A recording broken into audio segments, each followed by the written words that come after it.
Hey, I get a lot of messages from these groups about why their fruit, their vegetables aren't producing any fruit and they're getting all these flowers, but nothing happens.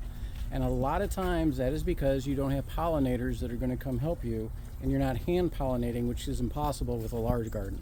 So what you need to do is you need to plant some pollination attracting flowers to get the insects to come that will help you pollinate then your vegetables and your fruits.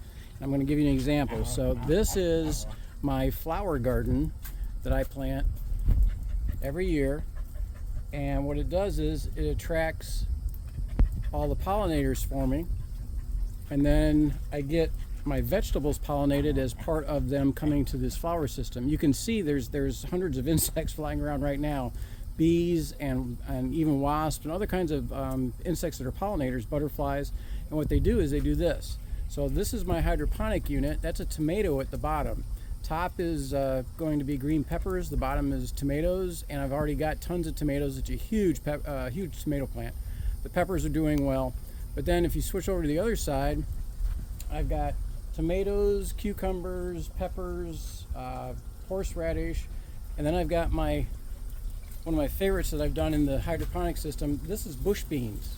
The bush beans are doing great. They've got beans all over the place inside. I've got tomatoes on the bottom that I have.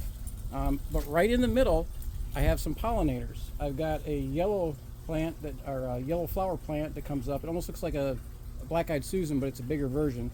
And I've got some gardenias. I put flowers in between my vegetables so that they attract the pollinators that help then pollinate my vegetables. I've got pepper plants that have a lot of attractive flowers in them. And then down here, I've got tomatoes, cherry tomatoes that are doing great because they're getting pollinated. I've got hot peppers, ghost peppers that are being pollinated. And then you can see here, I've got tons of peppers on it's called sweet pot peppers. Next to it is going to be some zucchini and squash and all my yellow black-eyed Susans to attract it, tomatoes in the background. So if you have the proper attractants for your pollinators, they will help pollinate your vegetable garden. So make sure that you're not just planting your vegetables and hoping that the bees will come. You've got to plant stuff that will attract them to your vegetables or to your fruit plants. And that includes trees like avocados and other flowering trees.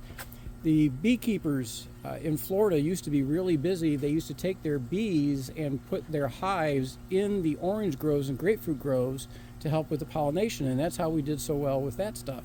So plant flowers, the ones that attract pollinators, in and amongst your garden and amongst your vegetables, and you'll get a better yield.